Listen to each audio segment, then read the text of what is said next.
Ok? Oui. Bon, Seigneur, sois avec nous.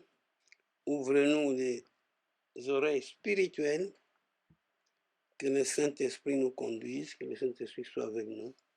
Au nom de Yahushua Hamashiach. Amen. Amen. Amen. Amen, amen, amen, amen. Frères et sœurs, la semaine passée, nous avons commencé notre enseignement sur le culte. Nous avons commencé par la définition. On a vu les deux sortes de culte. Le culte en tant qu'adoration, en tant que louange, en tant qu'admiration de Dieu. Et ça ne se rapporte qu'à Dieu seul. On ne peut pas rendre un culte à une chose ou à une personne. Non, on rend un culte à Dieu. Et puis nous avons vu le culte en tant que réunion des croyants, réunion où nous pratiquons des activités pour arriver à commémorer, à rendre un culte à Dieu. Amen. Amen. Et dans ce début-là, j'avais dit que quand est-ce qu'on fait le culte, le grand culte de cette élection, on appelle dans la Bible la célébration. J'ai dit qu'on fait le culte le jour du sabbat. Mais mes frères et sœurs, vous devez savoir que depuis l'histoire, le début de l'Église, il y a eu des histoires qui ont créé beaucoup de polémiques. Et le sabbat en est un. D'ailleurs, vous le savez, vous voyez vous-même telles que les choses évoluent. Quand vous regardez les chrétiens d'aujourd'hui, je pense que, pas me tromper, que la majorité des croyants célèbrent le Seigneur, font un culte vraiment à Dieu le dimanche. Et une petite partie des gens font leur culte le samedi. Où est la vérité? Qui dit la vérité? Qui est vraiment conforme à la Bible? Vous disiez que le sabbat, c'est un des sujets qui a créé et qui crée encore, jusqu'à aujourd'hui d'ailleurs, beaucoup de controverses, beaucoup de polémiques. Amen. Amen. C'est pourquoi j'ai décidé aujourd'hui, avant de continuer avec l'enseignement sur les cultes, que je revienne un peu sur le sabbat. Je ne veux pas aller vraiment en profondeur, c'est un grand chapitre aussi, hein, mais je veux tout simplement donner les grandes lignes du sabbat pour que vous compreniez c'est quoi le sabbat. Voilà. Il y a quelques jours, nous sommes tombés sur un écrit, papa Roger qui a trouvé ça, sur YouTube. Vous devez toujours faire attention, j'ai fait une petite observation sur YouTube. Nous tous, nous sommes tombés dans ce piège-là. Aujourd'hui, dans les livres, dans les écrits, dans les YouTube, je ne sais pas quoi encore, Google, on peut trouver des écrits qui peuvent vous donner mettre dans des pièges. C'est ça difficile. C'est quoi les Shabbats? Les Shabbats. Ça, c'est en hébreu, on dit Shabbat. Vous, en français, vous dites sabbat. Le Shabbat veut dire tout simplement repos. Tout simplement. Repos. Pause. Et le nom Shabbat vient de Dieu lui-même.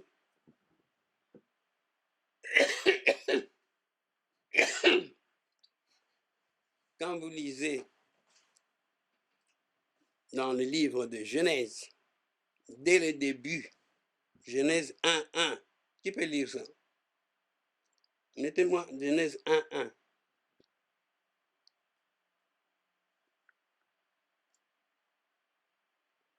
Genèse 1, 1. C'est le début de la Bible. Qu'est-ce qu'on a écrit là? Au commencement, Dieu créa le ciel et la terre. Continuez. Descend 3, 4. Je suis en train de voir.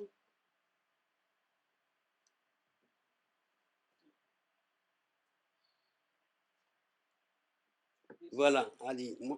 Attendez, descends un peu. Attends. Arrêtez. OK. Merci beaucoup. Voilà. Quand vous lisez au 5e verset, on dit, il appela la lumière jour et les ténèbres nuit. C'est-à-dire, il vient de créer et le jour et la nuit. Et il dit, il y eut un soir, il y eut un matin. Ce fut quoi? Le premier jour. Le premier jour. Si vous allez plus loin, vous verrez, à un moment donné, il va dire, c'était le deuxième jour.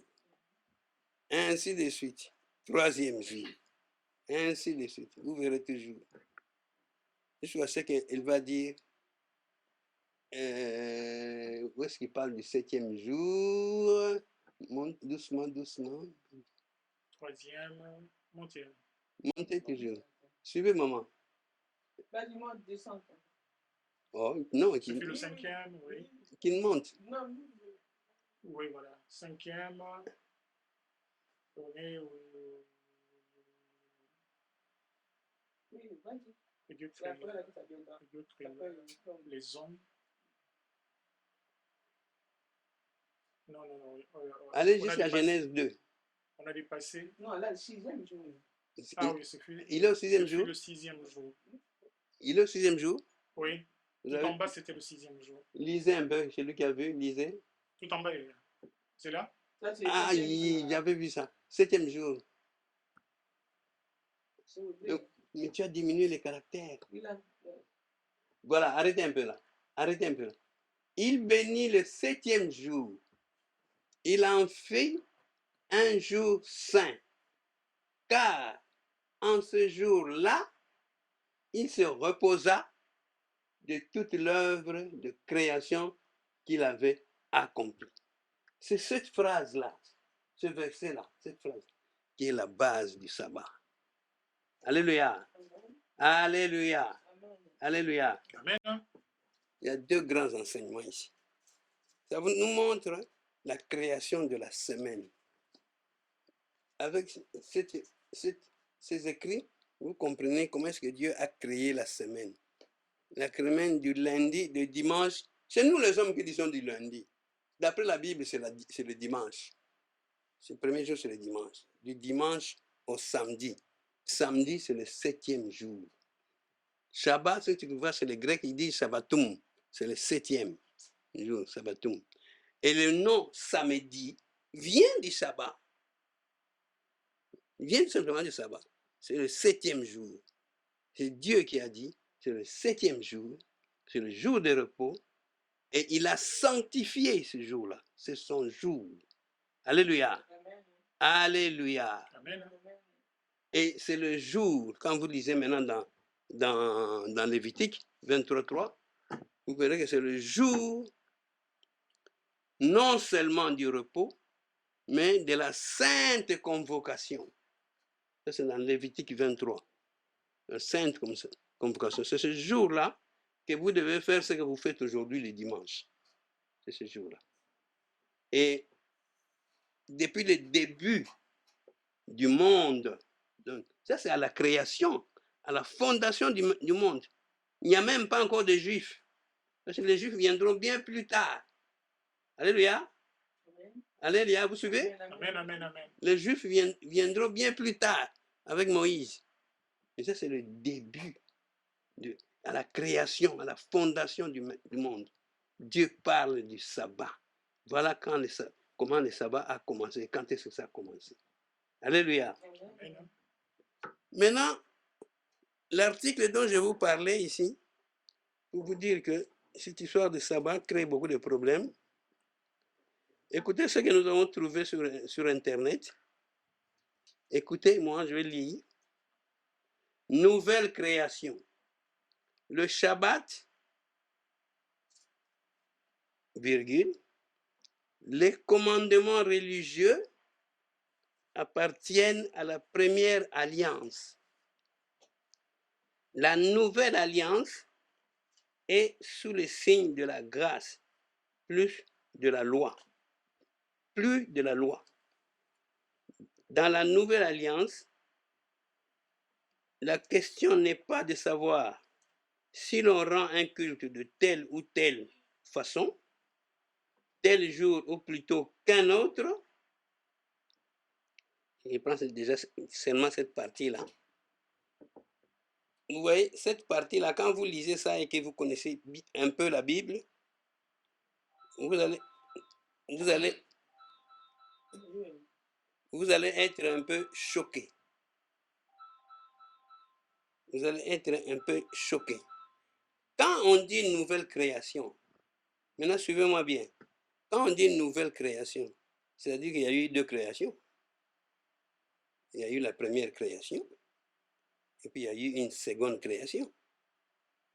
Or, la Bible ne le dit nulle part. Ce n'est pas vrai. Maman, vous allez lire cette partie-là où moi je ne vois rien. Ah, et s'agrandir. En Christ, pourquoi alors, donc l'auteur là qui a écrit ça, il se dit lui-même, pourquoi alors? Pour plusieurs raisons. Il donne les raisons. C'est l'auteur qui donne. En Christ est inaugurée une nouvelle alliance, une nouvelle création. Ça, c'est très grave. C'est même, je dirais, une hérésie. Il y a quelque chose que la Bible n'a jamais bien expliqué. Comme on dit, Dieu a envoyé Christ, Jésus-Christ, sur terre, qui était son fils. Papa nous a rappelé un peu le passage célèbre de Jean 3,16. Dieu a tellement aimé le monde qu'il a envoyé son fils afin que, ainsi de suite. Amen. Amen. Amen. Amen. Mais quand il l'a envoyé, c'est que Jésus était là. Il n'a pas été créé une deuxième fois. Amen. Amen. Amen. Vous savez, quand Dieu créait la terre, Jésus était là. Maman a ajouté dès le commencement. Alléluia. Amen. Alléluia. Mais comment on peut avoir une deuxième création?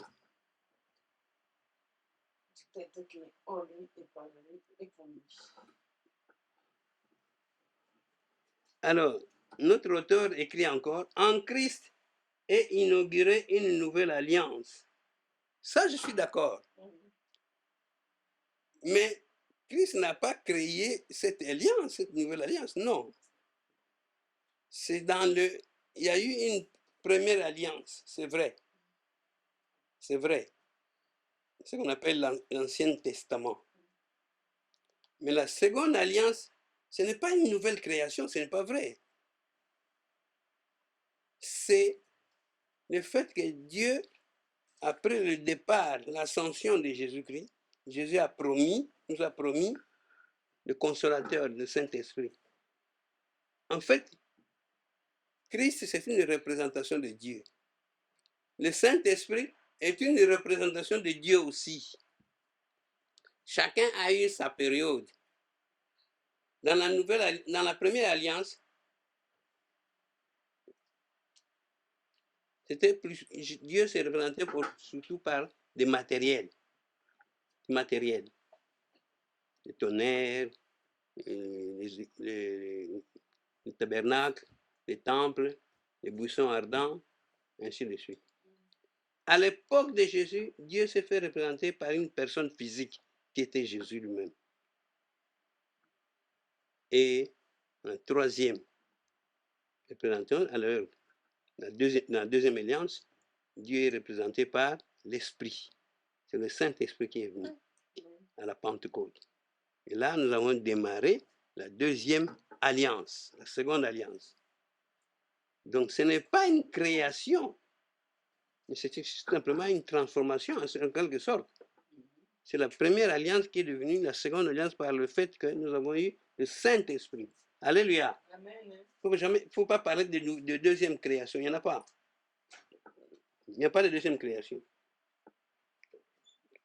Notre auteur dit encore, ce qui est grave, la création en 7 jours était la première création.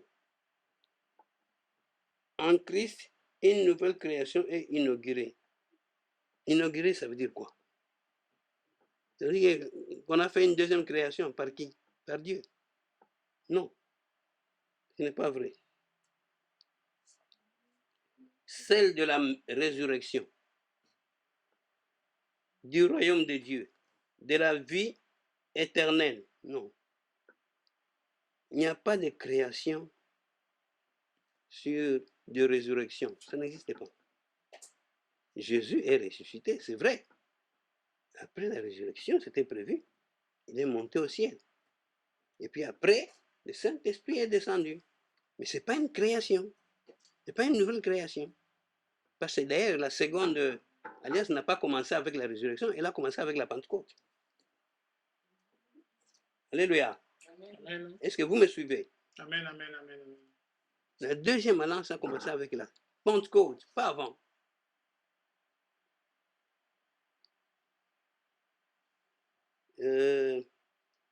Il dit encore, celle de la résurrection, du royaume de Dieu, de la vie éternelle. Tout ça, la vie éternelle, on n'y est pas encore. Ce sera à la fin des temps. Il y aura d'abord, c'est plus loin, il y aura d'abord l'enlèvement, l'Église sera enlevée au ciel et va retrouver le Seigneur, Jésus-Christ. Plus tard, et Jésus et les saints qui étaient montés vont descendre. Et il y aura ce qu'on appelle le millénium. Mais je ne vais pas entrer dans tous ces détails-là, on ira trop loin. Oui, moi je m'avais dit, on ne peut pas continuer notre crise là, parce que là on va faire du temps, déjà ils vont un peu se perdre, non? Non, non, je reste dans le Shabbat. J'ai compris ce que tu as dit. On reste dans le Shabbat. J'ai juste dit comme ça. Selon les évangiles ressuscités, Jésus-Christ, donc, il parle de Jésus-Christ, est ressuscité le dimanche, le premier jour de la semaine, le premier jour d'un nouveau Shabbat. Déjà, juste pour vous le dire, Jésus-Christ n'est pas ressuscité le dimanche. C'est encore une hérésie des hommes. Jésus-Christ n'est pas ressuscité le dimanche. C'est un autre enseignement qui viendra. Tout un enseignement. Jésus-Christ est ressuscité le samedi, dans l'après-midi, vers la fin de l'après-midi, peu avant 18h. Vous avez compris, l'autre jour, j'ai posé la question ici, quand est-ce que Jésus-Christ a été crucifié? Quand est-ce qu'il est mort? Maman Clara a dit le vendredi. Parce que c'est ça que tout le monde dit. C'est ça l'enseignement catholique. Jésus-Christ est mort le vendredi, ce qui n'est pas vrai. Jésus-Christ est mort le mercredi, c'est ce que papa a dit. C'est ça la vérité. Beaucoup de gens ne le savent pas, mais c'est biblique. J'en parlerai un jour. Parce que si Jésus-Christ est ressuscité le vendredi, et que vous dites en même temps qu'il est décédé, qu'il est mort, qu'on l'a enseveli le vendredi à dimanche matin, ça ne fait pas 3 jours et 3 nuits, non. 3 jours et 3 nuits, ça fait 72 heures. Pardon, j'ai calculé, ça fait 40 heures. Or, 3 jours et 3 nuits, ça fait 72 heures. On y reviendra juste pour vous convaincre que Jésus-Christ n'est pas ressuscité le dimanche par rapport à tout ce que tout le monde dit. Ce n'est pas vrai. Quand Marie de Magdala et je ne sais plus quelle femme là sont allées au sépulcre de Jésus, Ils n'ont pas vu se ressusciter, ils ont vu le sépulcre, ils ont trouvé le tombeau vide. Il était déjà ressuscité la veille, le samedi. On en parlera. Amen. Amen.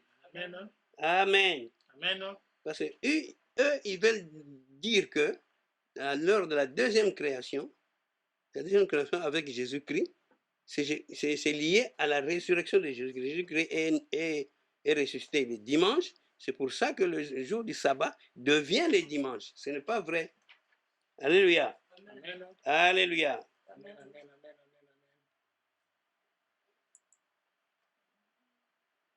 Donc, je disais que la nouvelle création, ça n'existe pas. Il n'y a pas de nouvelle création. La Bible,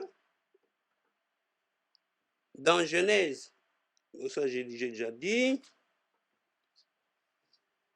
on parle d'une nouvelle création sur le plan spirituel. Alléluia. C'est sur le plan spirituel. Le passage biblique, il est où? Je ne sais plus. Je le retrouverai plus loin. Donc, je vous ai dit que le sabbat, c'est le samedi, c'est le jour du repos. C'est Dieu lui-même qui a créé la semaine. À la création, chaque fois, il a commencé par le premier jour et il a dit, c'était le premier jour. Il a créé le ciel et la terre. Et ainsi de suite, deuxième, troisième, quatrième, cinquième, arrivé à samedi, il a dit c'est le jour du sabbat, donc le jour du repos. Et le mot samedi vient du sabbat. Alléluia. Alléluia. Amen. Amen. Amen. Amen. Le monsieur ici dit que le sabbat de samedi et les autres commandements sont valables pour la première alliance.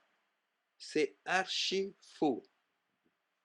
Quand vous lisez dans Hébreux 4, 9 jusqu'à 12, on ne va pas le lire, vous allez lire si vous voulez après, vous comprendrez que quand Dieu a dit c'est le jour de repos, c'est le sabbat, ce n'était pas seulement pour les Juifs. D'ailleurs, il n'y avait même pas de Juifs à ce moment-là. Nous sommes à la création. Nous sommes à la création. Nous sommes à la fondation du monde. Il n'y a pas encore de Juifs. C'était pour tous les chrétiens. Et la Bible le confirme. Il y a beaucoup de versets, entre autres Hébreux 4, de 9 à 12. Il le confirme que c'est pour tout le monde. Alléluia. Amen. Alléluia. Amen. Et puis, dans Matthieu 5, 17, 18, Matthieu 5, 17, 18, la Bible dit, Jésus-Christ n'est pas venu pour abolir la loi. Non, il est venu pour accomplir la loi. D'ailleurs, plus loin, dans 18 ou 19, on dit, jusqu'à la fin du monde, il n'y aura pas un iota, un trait de la loi qui disparaîtra. Et dans mon livre, il y a toute une étude sur l'accomplissement de cette loi de Moïse et l'accomplissement des prophètes. Comment est-ce que Jésus a accompli ça? Et là-dedans, on sépare la loi en plusieurs règles. Il y a ce qu'on appelle les règles morales. Les règles morales sont représentées, entre autres, par les 10 commandements. Ces règles-là n'ont jamais été abolies. Jamais. Les règles morales sont toujours d'application, d'actualité, jusqu'aujourd'hui. Au contraire, Jésus l'a même amélioré. Quand on dit qu'il a accompli, c'est-à-dire qu'il a amélioré, qu'il a perfectionné, il a complété. Vous voyez? Vous comprenez? Donc, on ne peut pas dire que les lois ont été abolies et que c'est par les lois qu'on a eu le Shabbat. Non, c'est faux.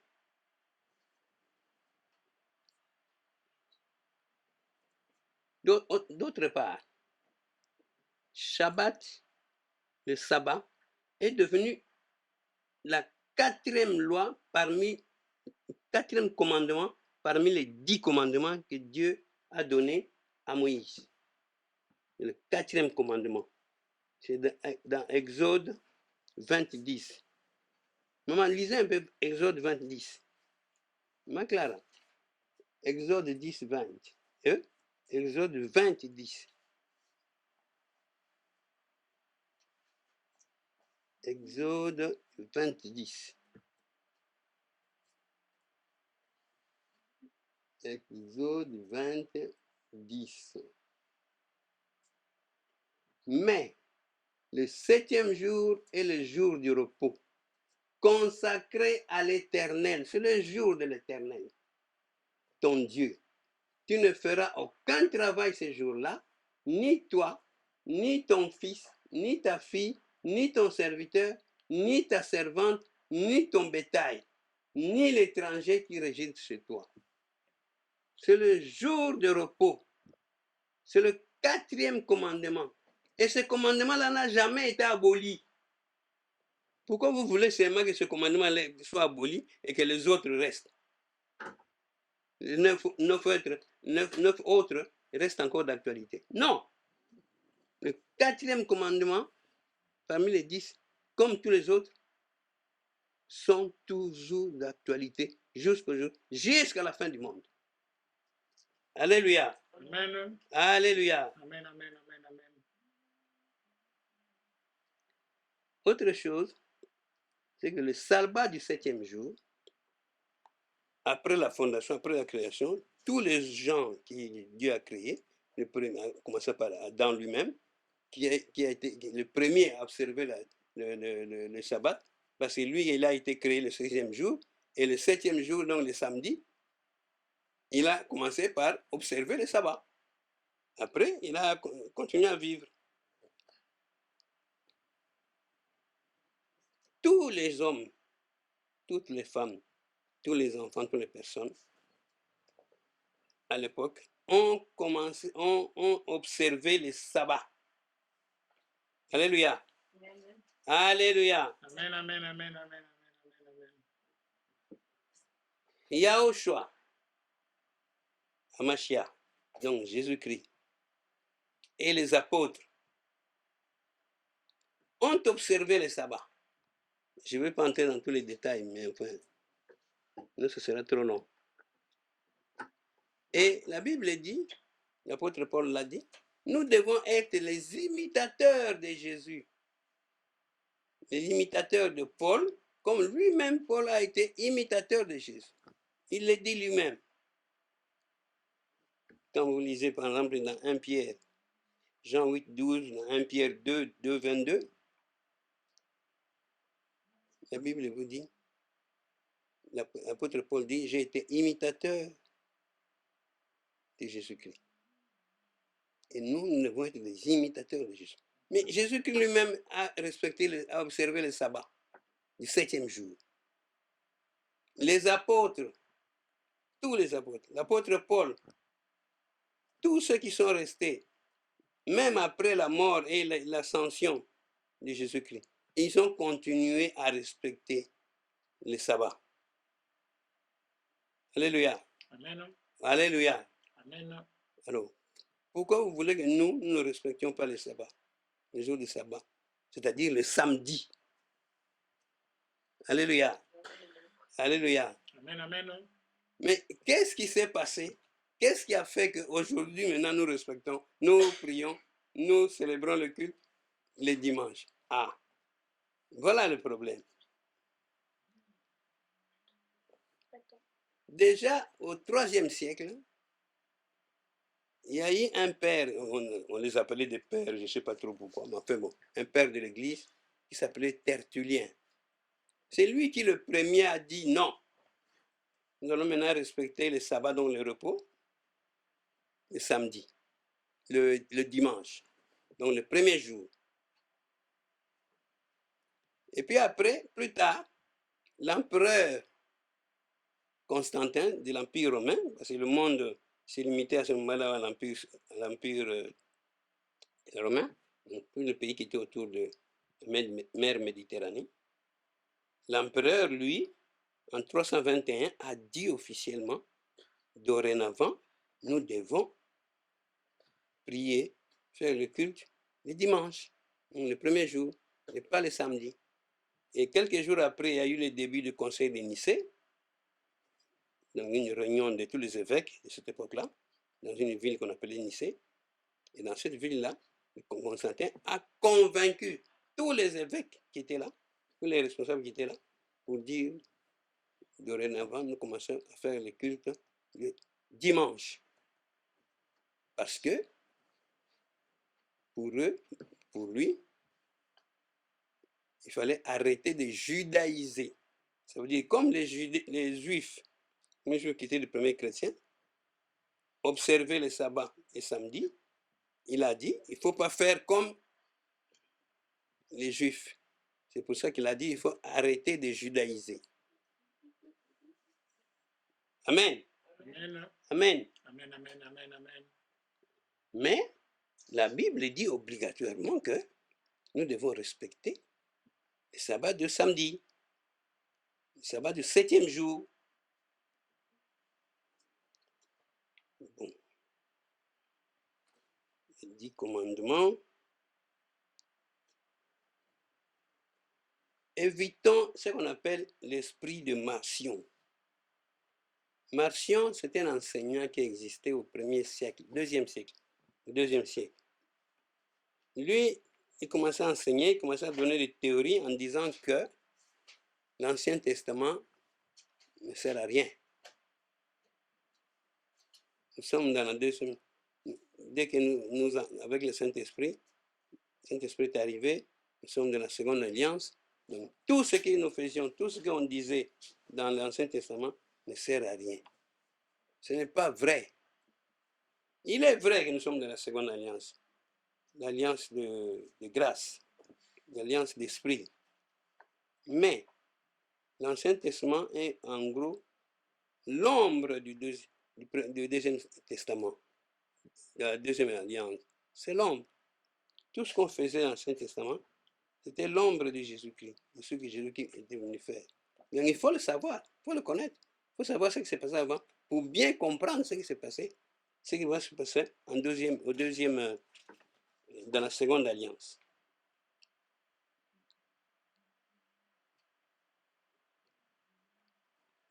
Maintenant, quand Constantin a dit qu'on doit changer, plus tard, lui il a dit ça vers les années 325, 325 au concile de Nicée, et plus tard au concile de Laodicée, le patron, l'empereur qui était là, lui il a carrément signé un décret, c'était un décret officiel pour dire que dorénavant, le sabbat, c'est le dimanche. Donc, il ne faut pas venir nous dire que le sabbat a été créé lors de la deuxième création. D'abord, il n'y a pas eu de deuxième création. Sur le plan physique, sur le plan humain, non. On peut parler d'une deuxième créature avec l'arrivée du Saint-Esprit. Quand vous avez le Saint-Esprit avec vous, quand vous passez la nouvelle naissance, vous devenez une nouvelle créature. Alléluia. Alléluia. Amen. Mais ce n'est pas une créature, une nouvelle créature au sens humain, au sens physique. Non. C'est une créature sur le plan spirituel. Amen. Amen. Amen. Donc, il faut obéir à Dieu plutôt qu'obéir à l'Église. Parce que ce soit Tertullien, que ce soit Constantin, que ce soit l'autre évêque, l'autre empereur au concile de Laodicée, tous, ils obéissaient à l'Église catholique. Ils obéissaient à l'Église catholique, mais pas à la Bible et pas à Dieu. Parce que ça n'y est pas dans... Ces théories-là ne sont pas dans la Bible. La supposée résurrection de Jésus-Christ le dimanche n'est pas une raison pour dire que c'est une nouvelle créature. Ce n'est pas vrai. Alléluia. Amen. Alléluia. Amen. Amen, amen, amen. C'est pourquoi je dois vous dire, mes chers frères et sœurs, nous devons toujours faire attention avec les écrits. Avec les écrits, avec les discours, avec tout ce que les gens disent.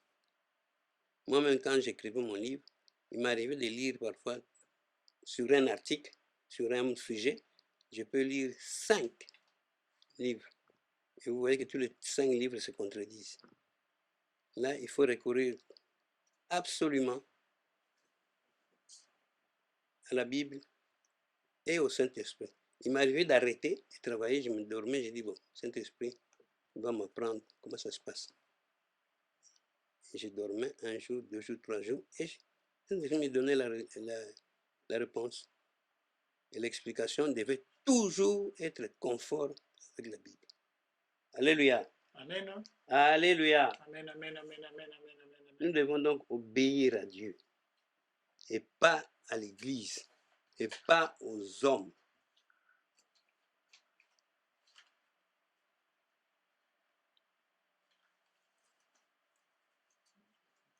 Dans Acte 17, 11, on nous parle des croyants de Bérée. Les croyants de Bérée faisaient ça chaque fois. Qu'on leur enseignait quelque chose, après, ils allaient se réunir et ils comparaient les enseignements qu'ils venaient de recevoir avec les Écritures saintes, pour comparer, pour voir si c'est la vérité. Donc il faut chaque fois, nous devons nous comporter comme les enfants de Bérée. Amen. Amen. Amen. Amen. D'ailleurs, je dois vous dire encore une fois, au IVe siècle là, lorsqu'en 1965, on a changé les choses. On n'a pas inventé un nouveau sabbat. Si c'était le deuxième sabbat, si c'était une deuxième créature, ils allaient inventer un autre. Ils n'ont pas inventé. Ils ont seulement changé. Donc, le sabbat de samedi, eux, ils ont mis ça, les hommes de cette époque-là, ils ont mis ça dimanche. Or, une deuxième création, ça n'a pas existé. Alléluia. Amen, amen, amen. Alléluia. Amen. Je vous ai déjà donné le verset de Hébreux 4, 9, 12, où la Bible dit que le sabbat, c'est pour tout le monde. Tous les enfants de Dieu. Ce n'est pas seulement pour les Juifs. Et plus tard, il y aura un grand sabbat qu'on appellera millénium. Mais je ne vais pas entrer dans tous ces détails-là. Ça, c'est vers le temps de la fin. Alléluia. Amen. Alléluia. Amen, amen, amen, amen, amen. Donc, je disais, évitons l'esprit de Marcion. Marcion, pour lui, l'Ancien Testament. Il y a des gens qui le croient aujourd'hui, hein, que l'Ancien Testament, il faut oublier. Non, il ne faut jamais oublier ça. Ça vous aide à comprendre, mieux comprendre le Nouveau Testament. L'Ancien Testament a une grande importance. Voilà. Donc le dimanche n'est pas le jour du Seigneur. Le jour que le Seigneur a béni, que le Seigneur a sanctifié, c'est le samedi. Samedi, c'est un mot français, mais qui vient de Shabbat en hébreu. Comme en grec, on dit Sabbatum.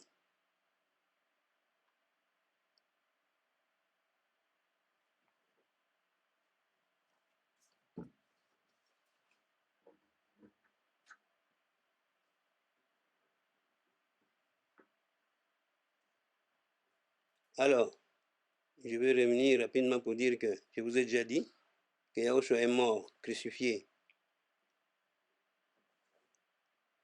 un mercredi, pas un vendredi, et il est ressuscité. Je le développerai plus loin, mais il est ressuscité le samedi dans l'après-midi et pas le dimanche.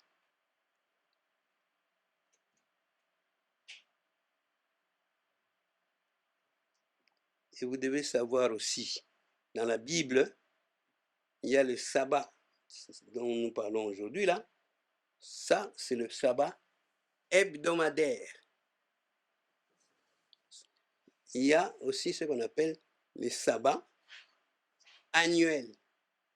Il y en a 7. Ce sont en fait les 7 fêtes bibliques, les 7 fêtes chrétiennes. La Pâque, la fête de pain sans levain, la fête de trompette, la fête des expiations, la fête des tabernacles et le dernier grand jour, ou le 8e jour. Alléluia. Donc, il faut faire attention. Il y a les sabbats hebdomadaires, les sabbats de samedi. Il y a les sabbats, qui sont 7, annuels. Ce sont des sabbats, des fêtes, ce sont des fêtes bibliques. Le passage de Lévitique 23, de verset 3 jusqu'au verset 44, le développe. Ce sont des fêtes, ce sont des jours de sabbat de repos. Alléluia. Amen. Alléluia. Amen, amen, amen, amen, amen. Je ne vais pas continuer, sinon je vais déborder, je vais entrer dans d'autres choses. Voilà, je voulais surtout parler du sabbat. Si vous avez des questions, je suis à votre disposition. Amen, amen, amen, amen, amen, amen, amen, amen, amen, amen.